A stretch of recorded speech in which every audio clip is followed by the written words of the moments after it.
Ya, ¿cuál tiene más chiles?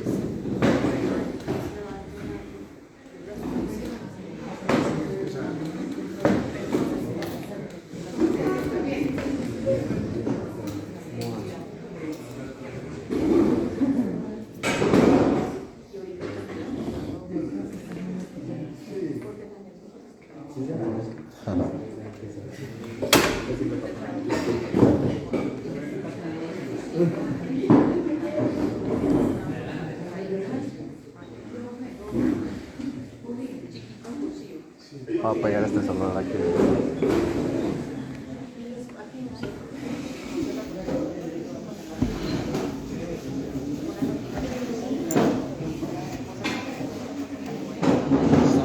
Vas a apoyarlo ahí para que se caiga. Que se va a caer. Ahí fue. Ya no vas a tomar. Es muy tarde. Claro.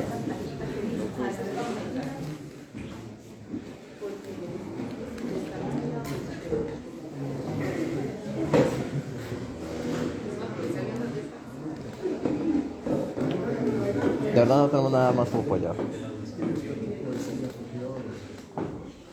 Un libro de eso.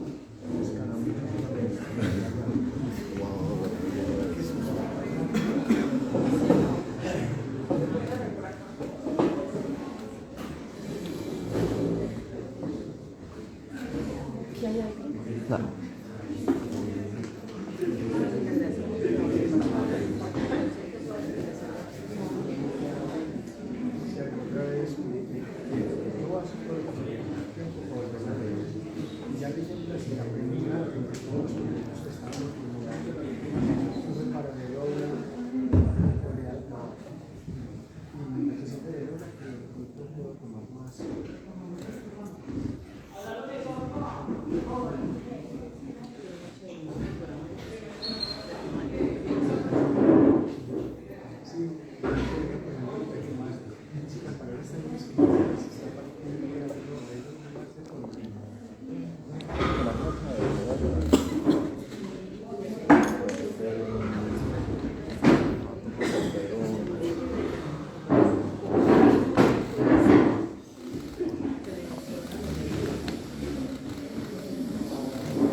Por aquí lo tengo.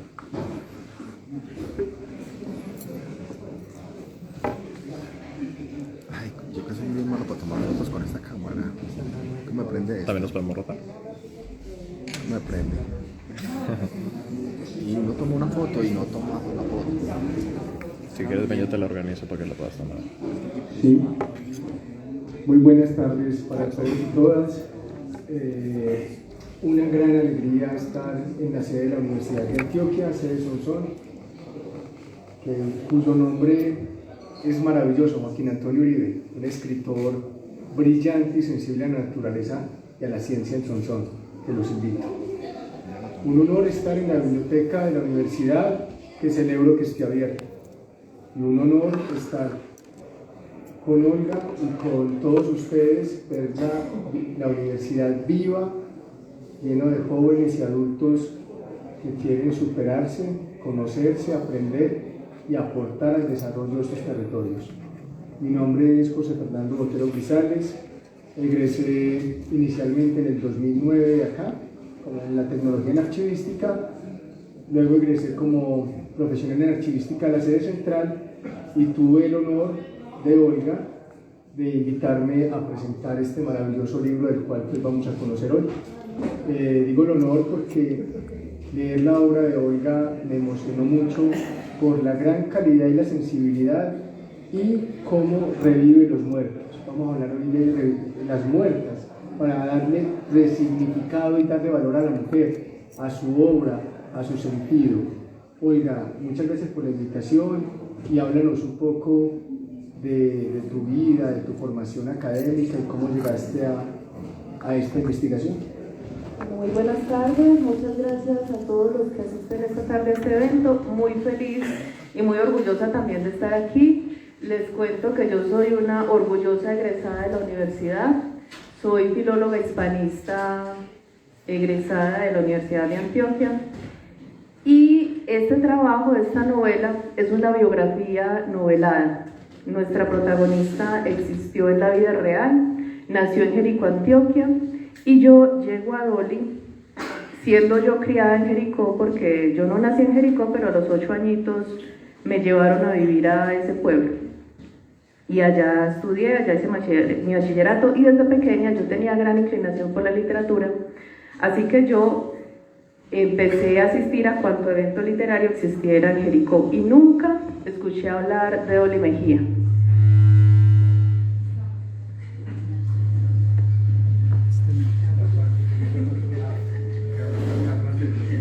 Sí, está. Se quiere manifestar. Vamos a ver, ¿ahora sí? Sí. No. ¿Sí? Entonces les decía que ya en la carrera de filología, cuando tenía que escoger mi proyecto de grado, mi monografía, el tema que iba a tratar, yo le comentaba a uno de mis profesores que quería trabajar a una mujer. Me interesaba mucho destacar el papel de las mujeres. ¿Por qué? Porque cuando yo era simplemente lectora, yo veía que había escritores famosos, escritores muy leídos, escritores que vendían muchos libros, sobre los que se escribían muchos ensayos, pero no conocía la historia de las mujeres dentro de la literatura. Cuando empiezo a estudiar filología y a tomar los seminarios de literatura, y me empiezo a enterar que a una Mary Shelley el esposo le tuvo que dar permiso para publicar Frankenstein, que él tuvo prácticamente que escribir una disculpa. Seguramente el editor le pidió una cartica como para que la gente no se extrañara que había una señora publicando un libro. Entonces uno lee esa carta de Shelley. Yo estoy segura que el poeta Shelley no era machista, y afortunadamente el papá de Mary tampoco, pero la gente en ese tiempo consideraba a la mujer el ángel del hogar, y se supone que la mujer no tenía nada que hacer en la calle. Si no era sirvienta para ir a hacer el mercado, o si no era prostituta, pues nada tenía que estar haciendo en la calle. Entonces estas mujeres en el siglo XIX se las ingeniaron para publicar, en el caso de Mary porque se casó con Shelley, que le permitió ser literata, y en el caso de las Bronte, que se publicaron con nombre de hombre muchos años, mucho tiempo la gente leyendo a los hermanos Ellis. Bueno, ellas se pusieron la inicial del nombre y la inicial del apellido, pero nombre de hombre. Por ejemplo, yo soy Olga Echavarría, yo en ese tiempo sería, no sé, Omar Escobar. Y mucho tiempo la gente compró sus libros, los leyó y no sabía que eran 3 mujeres. Lo mismo le pasó a George Sand. George Sand era otra que le tocó, ella se llamaba Aurora Dupin, pero ningún editor hubiera recibido un libro de Aurora Dupin. Ella le tuvo que poner George Sand para que el editor leyera, viera que era una obra buena y la publicara. Entonces a mí esto a lo largo de la carrera me cuestionaba mucho, me causaba mucha impresión, y yo decía, no, pues de los hombres ya hay mucho trabajo. ¿Yo para qué voy a hacer otro ensayo sobre Borges, otro ensayo sobre Gabriel García Márquez? Pues hay bibliotecas, hay pisos enteros de bibliotecas dedicados a estos autores. Voy a rescatar a una mujer. Y mi profesor me dice, ¿sabes que en tu pueblo, Jericó, había una gran poeta? Y yo, bueno, ¿será Faustina Alzate? No, para nada. Oliva Sosa, las que yo conocía. No, nada que ver, se llamaba Dolly Mejía. Y en ese momento ese profesor era el director de la Sala Antioquia de la Biblioteca Pública Piloto. Cuando tengan la oportunidad los filólogos de aquí, los comunicadores, les recomiendo esa sala patrimonial, que se encuentran tesoros. Uno de los tesoros que tenía allá era la colección, todas las obras completas de Dolly, y yo me las leí en orden cronológico, desde la más antigua hasta la última, la más reciente en publicación. Y no solamente me sorprendió la obra, sino la vida de esta mujer. No sé si las chicas acá están enteradas que en Colombia las mujeres no podíamos votar en la época en que esta muchacha existió. Ella nació en 1920. En 1945, cuando ella estaba entrando al mercado laboral, porque quedó viuda, así jovencita, no podíamos votar. Tampoco nos recibía ninguna universidad del país. No había, o sea, la educación superior para las mujeres en esa época era un absurdo. ¿Cómo así que una mujer va a entrar a ingeniería o a, eso no, pues ni siquiera lo concebían? Entonces, cuando yo descubrí que esta muchacha de Jericó no solamente llegó en esa época, en los años 40 en Colombia, a ser periodista, sino además crítica de arte, corresponsal, que le hizo entrevistas a personajes famosos, por ejemplo a Sara Montiel. Sara Montiel en aquella época en España era como por ahí los años 80 Amparo Grisales, pues era la super sex symbol de España. Y Dolly la entrevistó para Cromos. Trabajó en El Tiempo, dirigió suplementos literarios. Hoy en día los logros de Dolly son difíciles, pero en la época de ella eran una verdadera hazaña. Entonces yo quedé enamorada de Dolly. Yo escribí la tesis de grado y por supuesto hacía mi trabajo académico, hacía las citas, estaba por ahí revisando las normas APA, pero la vida de Dolly me resultaba tan fascinante que yo decía, no, ¿cómo así que conoció a León de Grave, que tal cosa? Yo tengo que escribir eso. Pero la idea mía, porque en ese tiempo yo escribía cuentos, era hacer un cuento sobre Dolly Mejía. Y cada vez encontraba una cosa más emocionante. Porque el encuentro de Dolly con León de Grave fue un episodio, pero ella vivió muchas cosas, por ejemplo, el Bogotazo. Que yo he escuchado, yo sabía que el Bogotazo había existido, pero hasta que no hice la investigación para la novela, no me enteré de lo que significó el Bogotazo, no solamente en Bogotá, sino que en toda Colombia hubo revolución por la muerte de Gaitán. Y Dolly estaba ya trabajando en medio, Dolly estaba ya ahí en medio de la acción. Entonces, de esas cosas que uno dice, ¿cómo no cuento esto? Tengo que contar el Bogotazo y tengo que investigar también el Bogotazo. Entonces, digamos que se me creció el enano, se me fue convirtiendo el proyecto de cuento en una novela. Y digamos que una cosa jaló la otra, que tanto estudiar e investigar para la tesis me llevó a escribir la novela. Y afortunadamente, alguien me sugirió que presentara la novela a estímulos al talento del Instituto de Cultura y Patrimonio y afortunadamente la obra salió seleccionada ganadora. Entonces eso me permitió trabajar después de defender la tesis con calma en esta obra. Pero definitivamente Dolly fue un gran descubrimiento para mí y yo pienso que es una obra que deberían leer especialmente todas las mujeres, no porque no sepamos ya lo que ya todas sabemos, ¿cierto? Que como mujeres de pronto nos cuesta un poquito más ganarnos un lugar en todas partes, que a pesar de tanto que supuestamente hemos avanzado todavía hay mucho que hacer. Todavía hay gente que invalida la obra de las mujeres o la considera de menor importancia. Porque siendo ella del grupo Piedra y Cielo, no hay ninguna historia de la literatura colombiana que la registre a ella, ni a las compañeras de ella, porque en Piedra y Cielo también hubo otras mujeres. Pero solamente registran 6 hombres, Eduardo Carranza, Carlos Martín, Jorge Rojas, solamente a los hombres. Hasta los que no querían estar ahí los quieren meter a la fuerza, como Aurelio Arturo. Entonces me parece que esta obra es inspiradora, porque muestra que Dolly no se venció, no se rindió. Cuando quedó viuda todos esperaban que se volviera a casar, que consiguiera marido rapidito. Y Dolly dijo, no, me voy para Bogotá a trabajar. Pausa.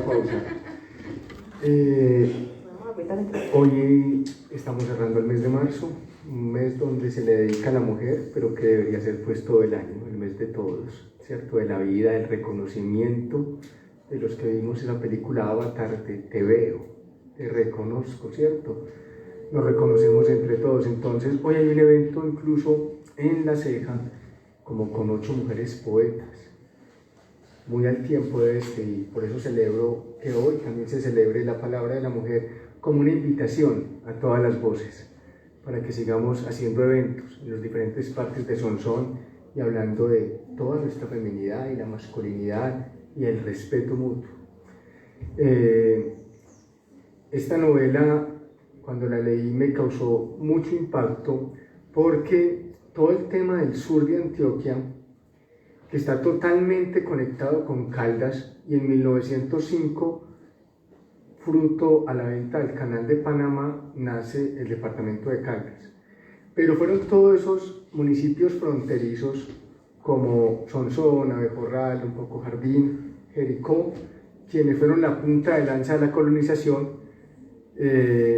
Por un lado, pues movieron mucho billete, entonces fueron grandes élites económicas, grandes élites intelectuales, conservadoras, religiosas en extrema, sobre todo el catolicismo, y con un alto grado del tema del machismo, culturalmente impuesto. Entonces estamos hablando de una Dolly que nace en 1920. ¿De qué fecha es Jericó fundado? No estoy segura, pero el pueblo celebró hace poco 200 años. Está muy cercano con Sonsón, es de esa misma, y hay un tema muy parecido en las historias entre Jericó y Sonsón, son muy similares los pueblos. Entonces hay una cosa muy tenaz, es que yo leyendo la novela de Olga sobre Dolly Mejía, veía una escritora sonsoneña que se llama Josefina Henao, también muy por esa misma época, y cómo ellas desde su espíritu creador y procreador comienzan a servir a una sociedad desde todo lo que hace, y comienzan a hacer la punta de lanza para abrir un escenario de participación, de libre pensamiento, de muchas cosas. Entonces toda esta visual sociocultural, incluso política, después del siglo XX lleno de guerras, de la crisis del 29 económica, para que nos hable el papel de Dolly, casi con lo último que estabas hablando, pero dale más fuerza, el papel de Dolly como mujer, abriendo esos escenarios de la prensa, de la libre expresión, del periodismo, bueno, no sé. Sí, en ese sentido, yo pienso que para Dolly y para los padres de Dolly que se quedaron en Jericó un tiempo, debía haber sido difícil porque Jericó es un pueblo, sí, yo encuentro muchas similitudes, tal vez por eso me amaño en Sonsón, porque se me parece mucho a Jericó en muchos sentidos, y yo me imagino que había mucho rechazo a la obra de Dolly. De hecho, les cuento, bueno, me hago otra propaganda con otra publicación mía. Yo mi tesis de grado la subí a Amazon, la encuentran en ebook, porque cuando yo publiqué, algunos investigadores me contactaron y me dijeron, había uno haciendo una obra, un trabajo de investigación sobre las mujeres en el franquismo, y había otro que ya estaba haciendo, era un trabajo sobre medios de comunicación en esa época, y ella aparece como corresponsal, entonces por eso me contactó. Entonces, cuando yo estaba realizando la tesis, me daba cuenta que, bueno, el tema de la tesis es erotismo y esterilidad en la obra de Dolly Mejía. Ella fue estéril, ella no pudo nunca concebir. Y en sus poemas el erotismo es, para la época que ella vivió, digamos, muy fuerte. Yo me imagino que tiene que haber causado mucho rechazo en la sociedad de ese tiempo, y esa es una de las razones por las que yo creo que Dolly estaba barridita bajo el tapete, porque las instituciones en Jericó, así como aquí, la curia tiene un poder grandísimo sobre ellas, así como aquí la emisora, ¿cierto? El Centro de Historia de Jericó, el director es el padre Nabor Suárez, el obispo. Entonces imagino que había mucho rechazo al trabajo de Dolly y a la vida de Dolly, porque la vida de Dolly hoy en día es normal, pero en esa época no era normal. Que una muchacha viuda no le quisiera volver a casar, que fuera por ahí a vivir sola a Bogotá, que después estuviera reunida en tertulias con los piedracielistas. Entonces me imagino que esa es una de las razones por las que no sé si conocen Jericó o han visitado el Centro de Historia. Allá hay prácticamente un altar para Manuel Mejía Vallejo. Está, el óleo es grandísimo, cortinas, unas cenizas, y Dolly está por ahí en un rincón cuando yo fui a investigar la primera vez. Pero yo pienso que es por eso, ¿cierto? Una de las razones que yo atribuyo, aparte del hecho de que ella se fue del país, aparte de que pues como mujer no le veían como mucha importancia a quienes quienes estaban haciendo pues esas enciclopedias donde se registran los movimientos culturales y los movimientos literarios. Pero yo pienso que tiene que haber generado mucho rechazo la obra de ella, porque hay unos poemas que se pueden considerar muy atrevidos. Ahorita no, pero en ese tiempo. Muy bien. Vamos a entrar ya más en materia con la obra, pues ya hicimos, digamos, como un análisis de quién era Dolly, cómo se movió, estuvo en Europa, escribió en grandes prensas en mediados del siglo XX, pero hay una cosa pues muy tenaz y es cómo abordar un proyecto de grado investigando fuentes primarias, especialmente archivos, fuentes secundarias, entrevistando a algunas personas con algo de información, cómo ir generando 1, 2, 3 cuentos, pero cómo eso se termina convirtiendo en una novela. Cómo ficcionar una vida de un ser humano con convicción de creación y de sensibilidad, de abrir el alma al sentir y al plasmarlo en poesía. Y cuando yo me encuentro este libro y comienzo a leer, me atrapó, no solamente porque lo tenía que leer ligero para este encuentro, sino porque, ¿qué pasó? ¿Y qué pasó? Contemos un poco, un abrebocas de cómo se mueve la novela, qué personajes hay, y ahorita hablamos de los ritmos. Sí, lo que dices es muy cierto, es un trabajo muy duro. Ahí cuando yo estaba haciendo el trabajo fue que entendí por qué trabajaban a Gabriel García Márquez y a Borges, porque hay mucho de dónde buscar, dónde leer. En cambio de Dolly no había nada, y en internet por supuesto no había nada. Entonces, como dices tú, las fuentes primarias, el archivo dentro del Centro de Historia de Jericó, reblujar papeles en la hemeroteca de la Biblioteca Pública Piloto, inclusive hay unos periódicos que no circulan y los tiene uno que mirar en ese aparato grande. Yo me sentí en una película de esas de los 80 donde están viendo los diarios así Sí. en esa pantalla, porque ya no pueden poner a circular esas hojas, ya se vuelven polvo en las manos de uno. Porque, por ejemplo, cuando Dolly murió apareció la nota en El Colombiano, cuando ella se casó también hicieron una notica en la página de sociales que se había casado la poeta Dolly Mejía. Ella se casó 3 veces. La segunda vez que se casó apareció en el periódico también. Entonces sí, me tocó hacer esa labor muy fuerte de gastar mucho tiempo, de gastar muchos pasajes y de muchos viajes a la biblioteca, inclusive lamentablemente para ese momento, si hubieran circulado, hubiera ido a la Luis Ángel Arango a leer las cartas de Carranza, pero lo poquito de Carranza que yo me logré conseguir con los nietos, con Melibea y con Esteban, que son los que quedaron en custodia de toda la obra del abuelo, pude como conformar la tesis. Para colmo, no sé si los lectores de aquí saben quién es Pablo Montoya. Pablo Montoya, ese año que fue mi director de tesis, se ganó el Rómulo Gallegos. Y antecitos de yo defender la tesis se había ganado el premio José Donoso en Chile. Entonces, imagínense, yo tenía una eminencia de director de tesis y me daba mucha pena presentarle cualquier cosa. Entonces, fue un trabajo muy sufrido esa investigación, pero yo sentía en todo momento que valía la pena por sacar de las sombras a esta mujer. Digamos que Dolly me dio una razón de ser como escritora, en el sentido de que para mí visibilizar a las mujeres y darle validez a una obra que ha sido invalidada, que ha sido escondida, para mí eso se convirtió como en una misión de vida. Entonces yo empecé a escribir la novela supuestamente en primera persona, como si yo fuera Dolly Mejía. Ay, yo me sentía una farsante tan grande, yo decía, no puedo contar esto así, me sentía como traicionándola, me sentía, no pude, la dejé. Dije, bueno, este señor, un señor, hay muchas cartas en el Centro de Historia de un señor que era abogado y era también periodista, recomendando que por favor metieran a Dolly en el Centro de Historia, que ella se lo merecía, que era una gran mujer.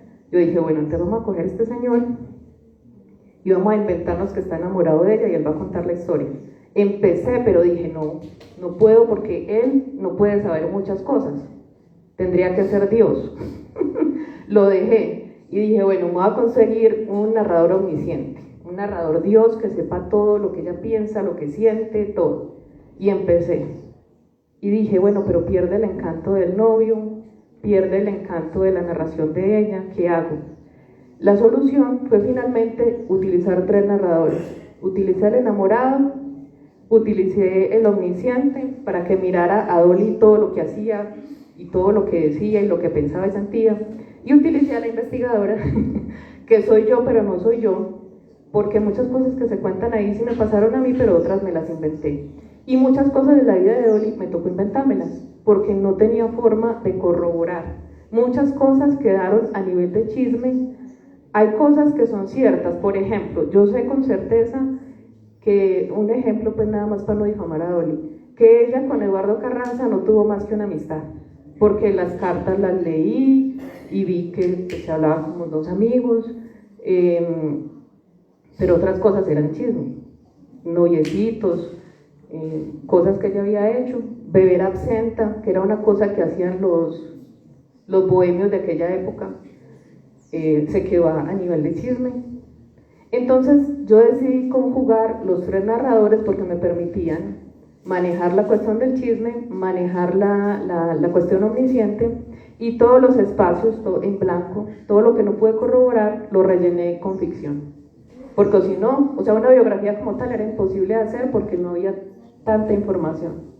Vamos a compartirle a quienes nos acompañan, a este nutrido público, a quienes agradecemos inmensamente, el fragmento que más te guste de un poema de Dolly y un fragmento tuyo ya de la novela, para que sintamos el ritmo, el color de esta conjugación y de esta creación.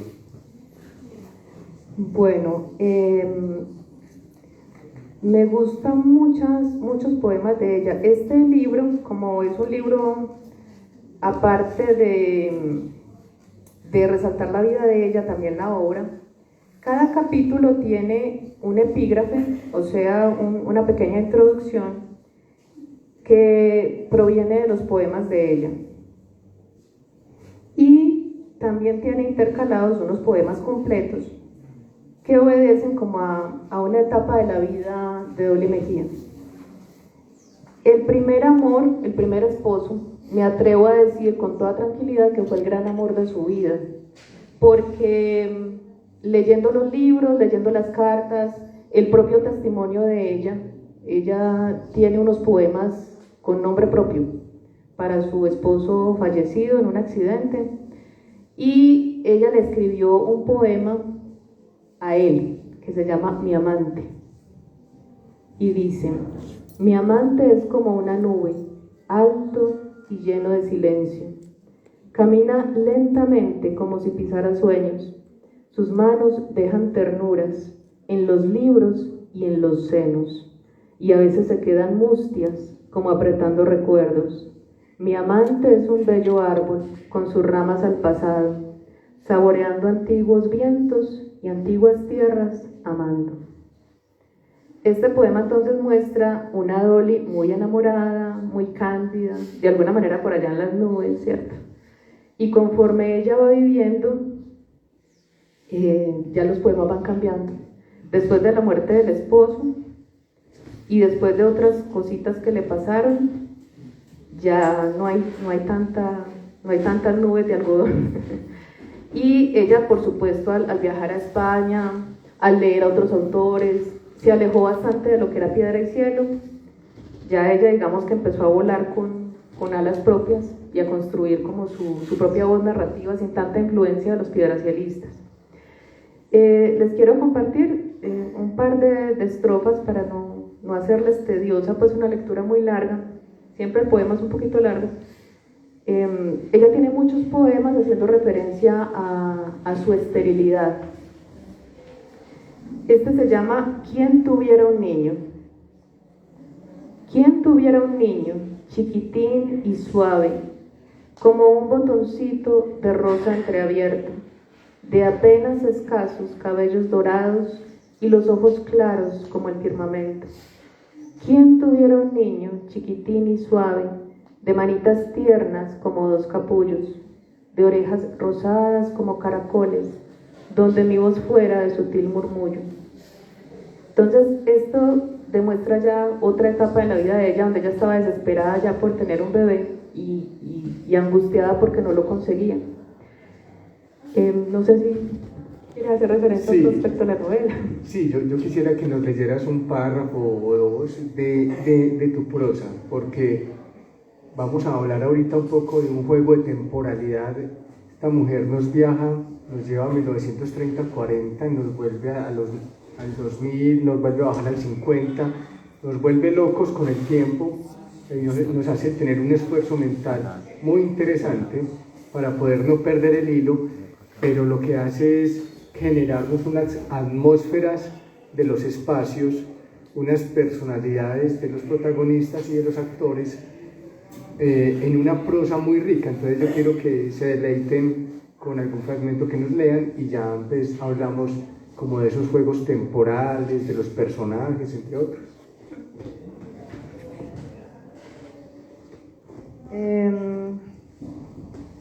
A ver, yo les quería leer por acá.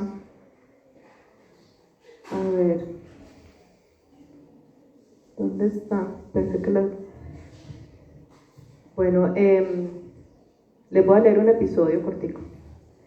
El primer día de trabajo de Dolly, él la buscó para obsequiarle algunas fotos de María Félix, que tomó, estamos hablando de Sadi González, un fotógrafo muy importante de Bogotá. Tanto por la importancia de la visita de la actriz al país como por ser uno de sus muchos admiradores. Sadi era un cuarentón con apariencia de treintañero, delgado, de estatura baja, cabello ondulado y ojos grandes bajo unas cejas pobladas, risueño y alegre, a pesar de que su lente había captado las escenas más escabrosas. Él, por ejemplo, tomó muchas fotos en el Bogotazo. No perdía su buen humor y optimismo. Cuando Dolly hubo separado las fotografías que le gustaron, el joven Sadi le propuso: vamos a ir todos a tirar las muelas de Santa Polonia al automático. ¿Viene? Dolly ya sabía a qué se referían con esa expresión. Era una alusión al juego de dados que se llevaba a cabo en ese lugar con bastante frecuencia. Escritores, bailarines, toreros, artistas plásticos, todos ellos acudían con frecuencia a ese café. Desde el día en que Orlando Rivera Figurita presentó allí su obra, a falta de patrocinadores para una exposición en una sala formal, fungía de galería de arte, de manera que Dolly debía acudir a ese lugar con frecuencia. Aquella fue la primera vez que Dolly se sentó en ese lugar entre colegas para departir un rato.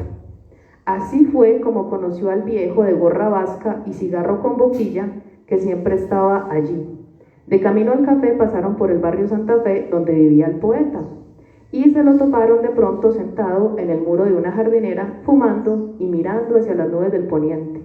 Sadi se acercó y le dijo: maestro, qué sorpresa, permítame, lo invito a un café. El viejo le dirigió una mirada torva: ¿y usted quién es? Sadi, ¿no se acuerda de mí? Le hice unas fotos el otro día.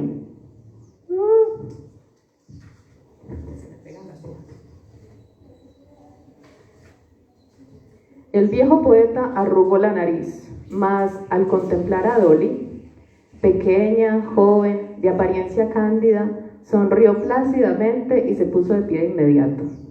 Caminó a su lado y le tomó una mano que cubrió con las suyas. Sadi se apresuró a presentarla. Ella es Dolly Mejía. Comenzó a trabajar esta semana en La República y además escribe poemas. Él se detuvo y le apretó la mano con fingida seriedad. Matías Aldecoa, dijo, y siguió caminando sin soltarle la mano. Cuando llegaron al café, Dolly dejó de sonreír y se preparó para la nueva lucha, porque a ella no la dejaban entrar allá, las mujeres no podían entrar al café al automático. Entonces ella preparó para que empezaran a decirle: señor, ¿usted qué hace aquí? El poeta, comprendiendo lo que implicaba para ella entrar a un espacio vedado para las mujeres, replicó: miren pues lo que le dijo León de Grey. Si Emilia Pardo entró acá, entra usted o la que sea. Diga que usted orina parada también. El grupo soltó la carcajada y entró en tropel. Hablaron largo rato de Aloysius Bertrand, Gerard de Nerval, Carolus Valdelarius, como llamaba el poeta Baudelaire, y de Emilio Salgari. Matías, o más bien, el poeta León de Grey, habló de continuar la conversación en su casa para que escucharan un rato sus discos de Tchaikovsky y otras piezas similares. En el momento más animado y alegre de la conversación, uno de los correctores que los acompañaban mencionó el surrealismo francés y de paso a Miguel Ángel Asturias, llamándolo genial. De Grey apartó bruscamente su silla, tomó su boina y su boquilla y se precipitó sin más a la salida. Poco después regresó a la mesa y le dijo a Ibáñez: el libro, démelo. Se refería a un ejemplar en octavo menor de Conrad que el novelista Ibáñez había presumido en la mesa minutos antes. Después se dirigió a Dolly: lo siento mucho, señorita, y abandonó el café con el libro bajo el brazo. Bueno, ahí hay una mirada de una radiografía de Bogotá, ¿cierto? Un café años 50. Sí, más o menos, años 50. Y así está el libro por capítulos de 2, máximo 3 hojitas, muy rápidos de leer, pero entre capítulo y capítulo es donde hay unos saltos en el tiempo muy tremendos. Y entonces, por ejemplo, usted pasa de una Navidad en la década de los 40 en Jericó, matando marrano, el cura saliendo en procesión el 31, etc. Pasa a Malena, que es la narradora, a hacer un ritual a la montaña para la fertilidad, pues en esta época. Y de ahí vuelve y brinca atrás a Europa en los años 60 más o menos, ¿cierto? En el franquismo, pues, y así. Y la capacidad que tiene esta mujer de describir esas radiografías socioculturales. Entonces, háblanos un poco como de esos brincos temporales, por qué lo quisiste hacer así, cuál fue tu intención, y también de esas radiografías de cómo contar la cultura, la geografía del paisaje, ¿cierto? Los espacios. Sí, yo empecé un poquito por el final porque la primera línea de la novela es anoche soñé con ella. Y de hecho yo había soñado con ella y al otro día escribí anoche soñé con ella. Y empecé por la enfermedad de Dolly. Lamentablemente ella murió muy joven, de 55 añitos. Y como yo quise empezar por ahí, como para que la novela fuera como una serpiente que se muerde la cola, porque tú sabes que el último capítulo se refiere pues a la partida de Dolly. Entonces, lo que va en medio es lo que la investigadora va descubriendo y lo que también el enamorado le va contando al señor del centro de historia. Mira, no dejes por fuera a Dolly, así como hacía don Adriano Ramírez, que escribía cartas. El enamorado de Dolly también está recomendándola, entonces él cuenta en las cartas y parece que le está contestando objeciones que le pone el otro. Las objeciones yo no las tengo aquí, pero él dice, ¿cómo así? Pues allá ahí son chismosos.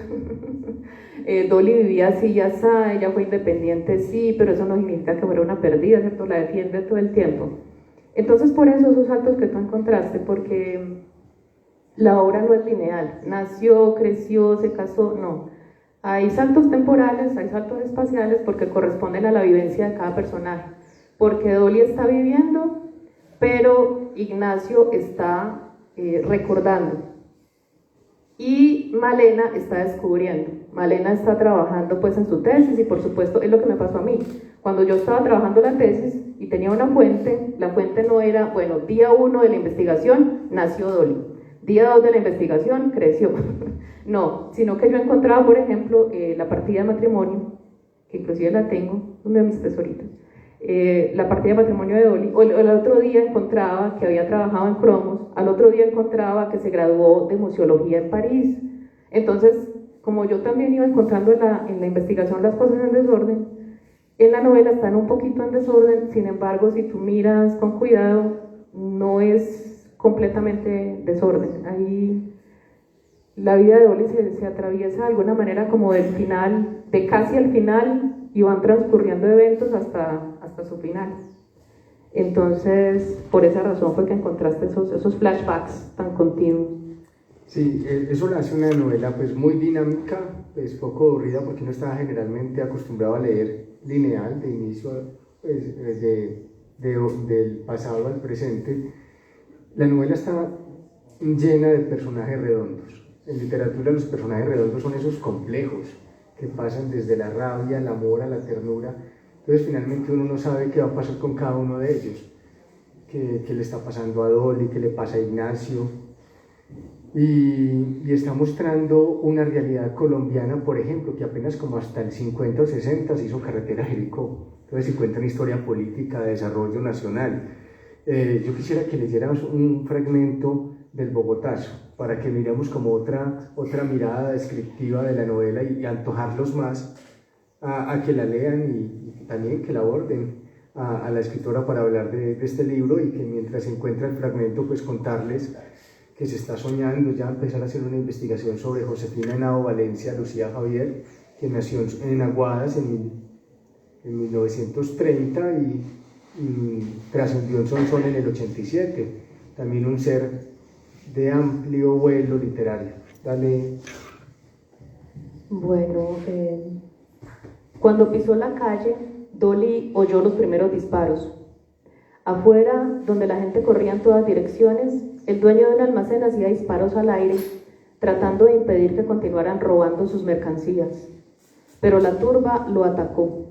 10 hombres que se movían como si se tratara de un monstruo con 20 brazos lo derribaron. El cuerpo del hombre desapareció bajo el montón de cuerpos que lo apaleaban. Entre tanto, la gente entraba al local y salía a toda prisa llevando lámparas, rollos de tela, cajas con implementos de costura. Alguno logró levantar la caja registradora y la llevaba al hombro. Estas cositas que yo narro aquí no me las inventé, son fotografías. Les comenté de Sadi González, son impresionantes las fotografías del Bogotazo. La cuadra donde vivía Dolly Mejía en Bogotá quedó vuelta cenizas, toda la incendiaron. Y ella, en ese momento es muy paradójico porque en esos días se estaba conformando la Organización de Estados Americanos, la famosa OEA, y había una reunión muy importante en Bogotá. Unos días antes del Bogotazo, el gobierno gastó cualquier cantidad de plata en poner la ciudad como una tacita de plata para que los delegados internacionales la encontraran pues una ciudad limpiecita, organizadita. Eso empujaron por ahí a los vendedores ambulantes y lavaron la Plaza de Bolívar, en fin. Y unas horitas después estaba completamente destruida Bogotá. Fue una cosa muy impactante. Bueno, vamos a pasar ya como a la parte final de este conversatorio, exactamente. La palabra de ustedes para que aprovechen a esta mujer extraordinaria con alta sensibilidad y con esa misión que no está en todas partes de rescatar a las mujeres trascendidas que dejaron grandes tesoros. Entonces, tiene la palabra. ¿Quién se anima?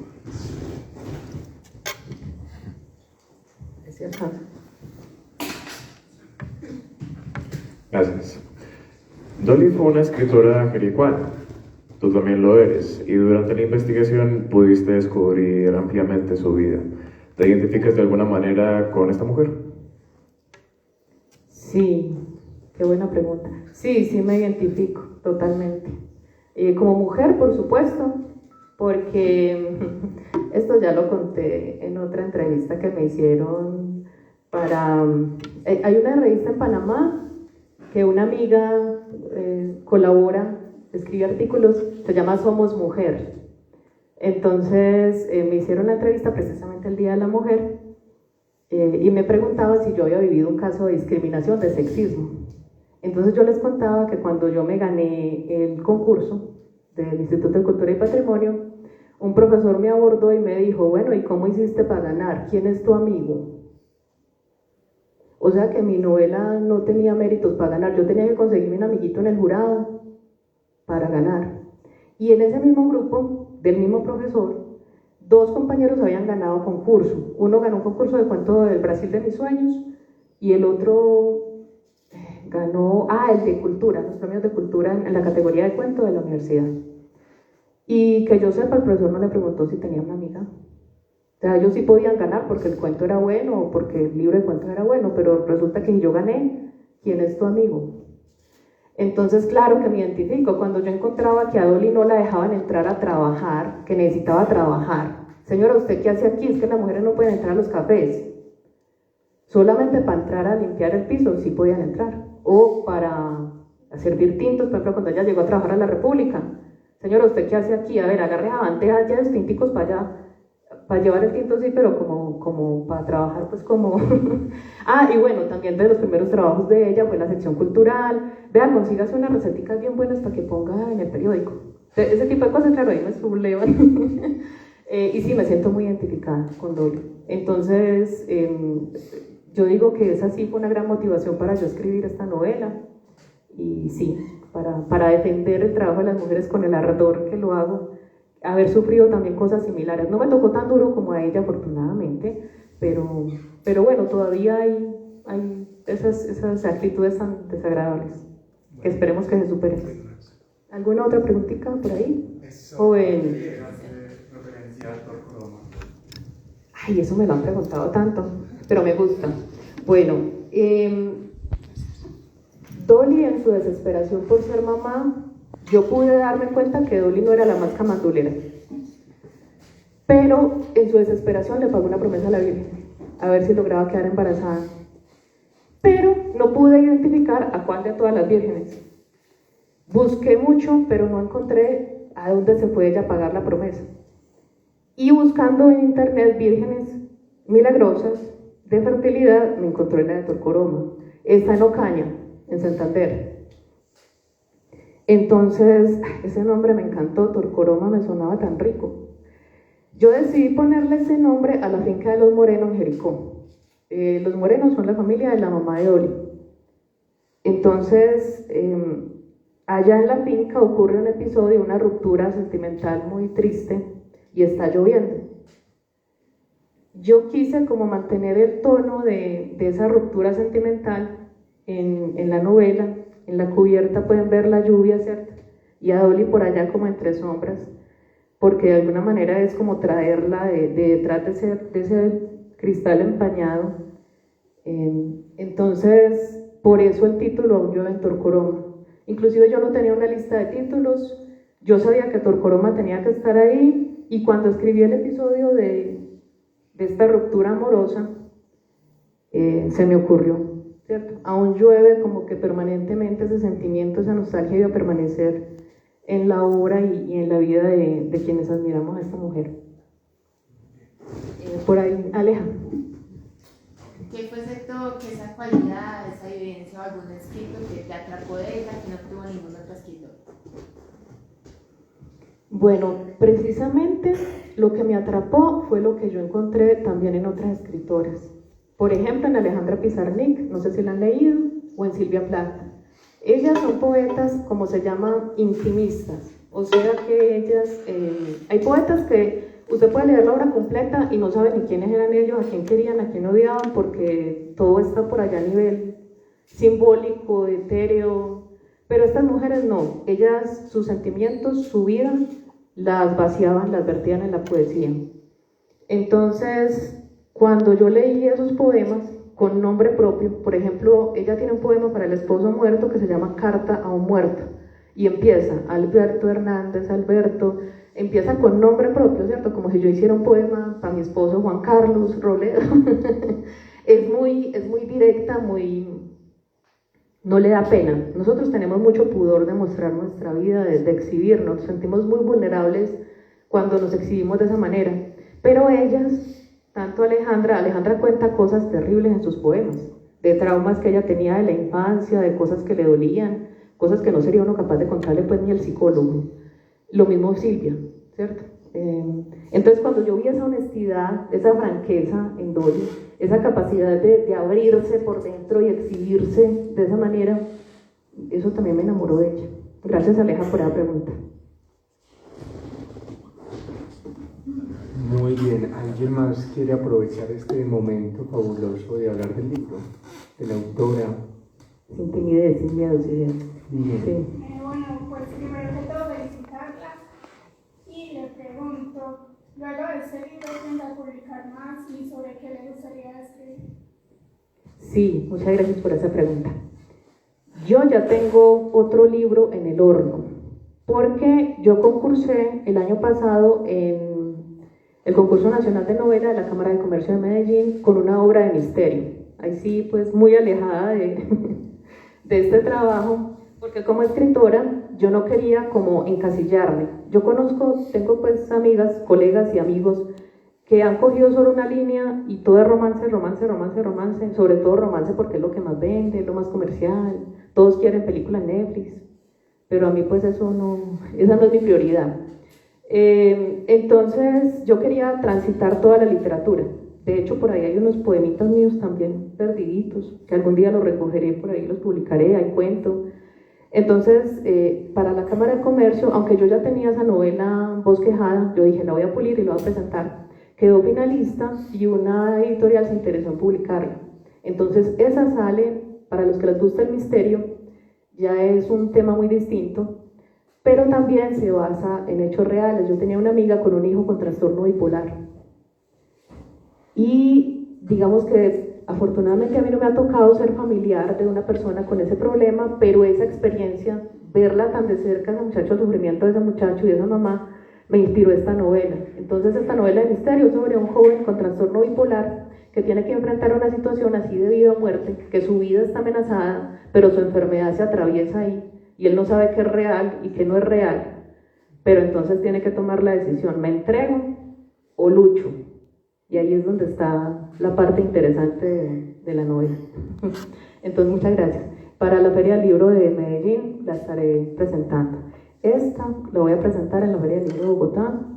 Me pueden seguir en mis redes sociales, ahí yo pongo todos los eventos a los que estoy asistiendo, y el evento de la Filbo es para mí muy importante. Yo ni siquiera había logrado ese espacio en Medellín, no puedo creer que me lo dieron en Bogotá.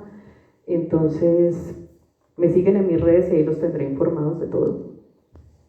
¿Alguien más?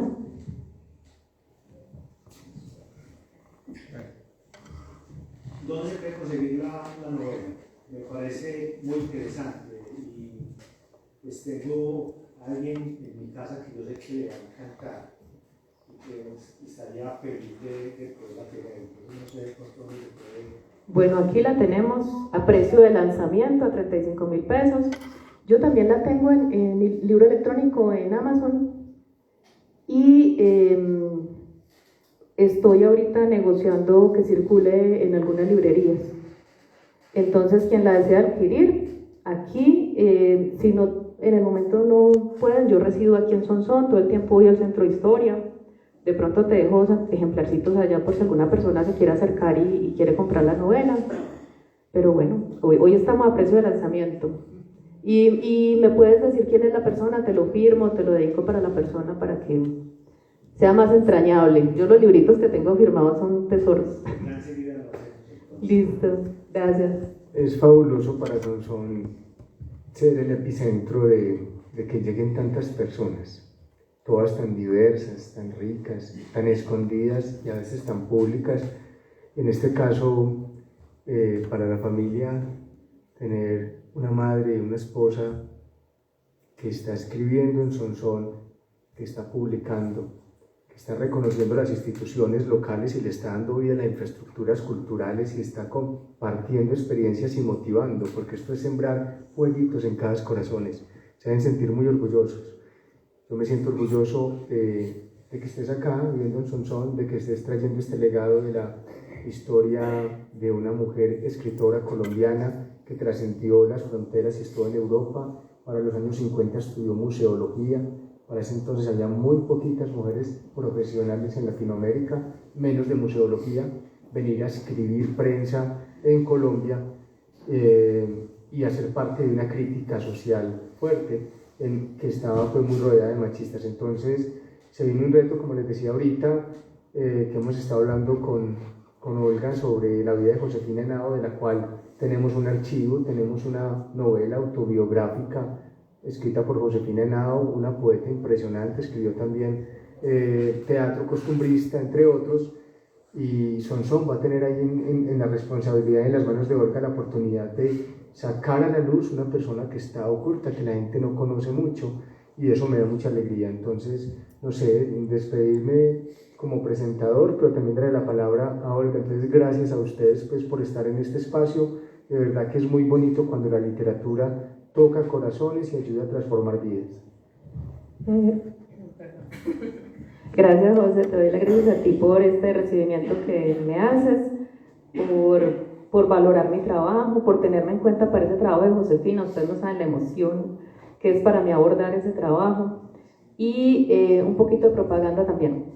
La investigadora sigue, porque los que la han leído, la historia de Dolly se resolvió, la historia del enamorado de Dolly se resolvió en este libro, pero Malena, la investigadora, quedó en punta. Entonces las personas que lo han leído, sobre todo por Instagram, yo soy muy activa en Instagram, me dicen: ¿y Malena qué? ¿Cómo nos dejas así? ¿Cómo nos dejaste sin saber qué pasó?